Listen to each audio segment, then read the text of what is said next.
pinoprotektahan. Walang kasinungalingan, serbisyong totoo lang.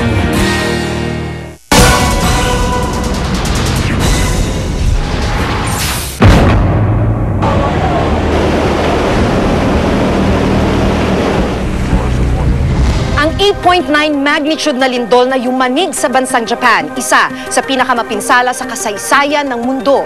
Sa isang iglap, maraming buhay at ari-arian ang tinangay ng rumaragasang alon. Sa isang natatanging pagtatanghal ng Reporter's Notebook, alamin ang epekto ng delubyo sa mga Pilipinong nakipagsapalaran sa Japan.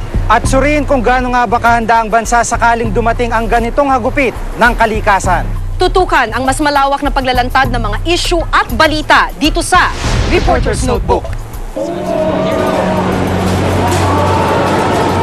living in the coastal areas, so please do move to higher ground. And it looks like a tsunami involving... Kada 5 minuto, niyayanig ng mahihinang lindol ang Japan araw-araw.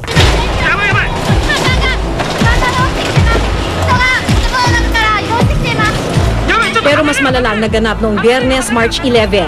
Mag-aalas 3 ng hapon nang yanigin ng 8.9 magnitude na lindol ang east coast ng Honshu Island.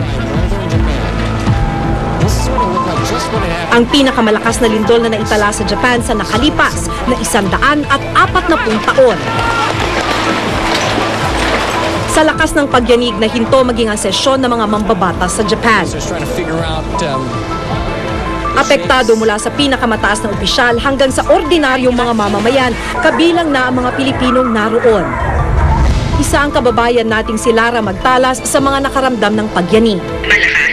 Tapos iba yung lakas niya. Talagang nakikita mo yung paligid mo na nagsashake. Yung mga bintana, yung mga gamit sa loob ng classroom. Kasi narinig mo yung sound mo. Pag-alok nila, hindi nang ganun kalakas usually yung lindol dito. So, sa kanila, it's gonna help. 4 minutes later, a tsunami warning was issued. Ilang oras lang ang nakalipas, nangyari ang kinatatakutan ng lahat.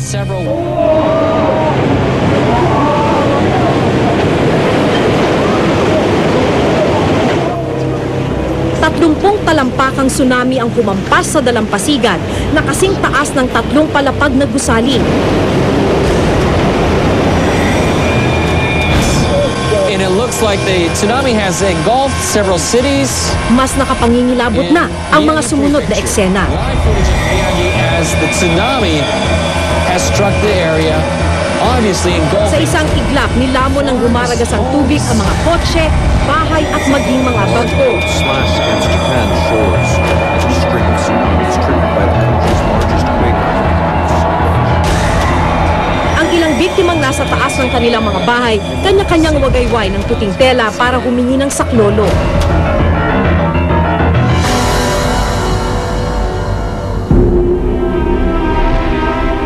Nagmistulang isla naman ang paliparang ito kung saan na-stranded sa tuktok ang mga pasahero.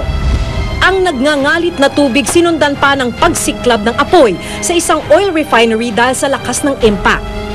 Ay yung tubig doon ay umangat din. Dahil ang senda ay nasa harap mismo nung fault na gumalaw, mataas kagad ang tsunami na dumating.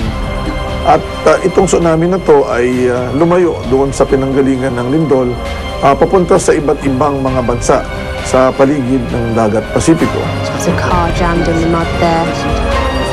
Isang pangyayaring hindi naisip ni Numan.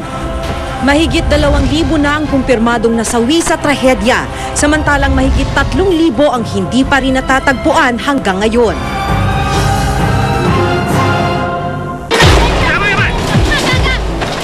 Sabi niya nga lumilindol doon. Sabi ko, dito rin may balita.